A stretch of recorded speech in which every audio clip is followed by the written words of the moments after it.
అగ్నివీర్లకు 20% reservation ఇవ్వాలని కేంద్ర రాష్ట్రాలకు లేఖ రాసింది. అవును, దేశ రక్షణలో భాగస్వాములైన యువతకు ఇప్పుడు భవిష్యత్తుపై భరోసా కల్పించే అడుగు పడింది.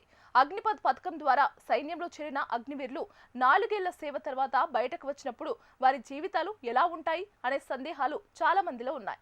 అలాంటి సందేహాలకు చెక్ పెడుతూ కేంద్రం ఇప్పుడు రాష్ట్రాలకు స్పష్టమైన సందేశం ఇచ్చింది. పోలీస్ భద్రతా విభాగాల్లో అగ్నివీర్లకు ప్రాధాన్యం ఇవ్వాలని సూచించింది. ఇప్పటికే కొన్ని రాష్ట్రాలు ఈ దిశగా ముందడుగు వేస్తున్నాయి. ఢిల్లీ, చండీగఢ్ వంటి ప్రాంతాల్లో పోలీస్ నియామకాల్లో 20% రిజర్వేషన్ అమలు చేయాలని నిర్ణయాలు తీసుకున్నారు. ఇక ఉత్తరప్రదేశ్ వంటి రాష్ట్రాలు కూడా ఇదే దారిలో నడుస్తున్నాయి. పోలీస్, ట్రాన్స్పోర్ట్ శాఖల్లో అగ్నివీర్లకు ప్రత్యేక కోటా ఇవ్వాలని ప్రణాళికలు సిద్ధం చేస్తున్నారు. ఇది కేవలం ఒక రిజర్వేషన్ నిర్ణయం మాత్రమే కాదు, అగ్నివీర్ల భవిష్యత్తును సురక్షితం చేసే కీలక మార్పు. ఎందుకంటే అగ్నిపథ్ పథకం ప్రకారం సైన్యంలో చేరిన వారిలో కేవలం 25% మంది మాత్రమే కొనసాగుతారు. మిగిలిన 75% మంది 4 ఏళ్ల తర్వాత బయటకు రావాల్సిందే. అలాంటి పరిస్థితుల్లో వారికి ఉద్యోగ అవకాశాలు ఎలా ఉంటాయనే ప్రశ్న పెద్దది. ఇప్పుడు 20% రిజర్వేషన్ నిర్ణయం వారి భవిష్యత్తుకు ఒక బలమైన హామీగా మారుతోంది. అంతేకాదు, కేంద్రం మరో కీలక నిర్ణయం కూడా తీసుకుంది.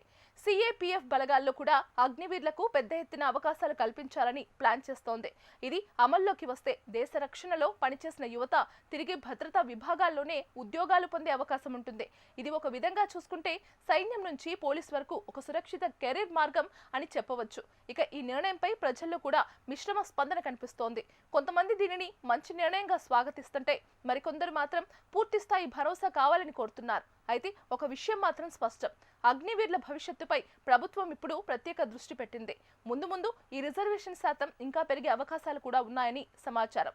మొత్తానికి దేశానికి సేవ చేసిన యువతకు తిరిగి సమాజంలో గౌరవప్రదమైన ఉద్యోగం ఇవ్వాలనే ఉద్దేశంతో తీసుకున్న ఈ నిర్ణయం వారి జీవితాలను మారుస్తుందా, లేక ఇంకా మార్పులు అవసరమా అన్నది రాబోయే రోజుల్లో స్పష్టమవుతుంది.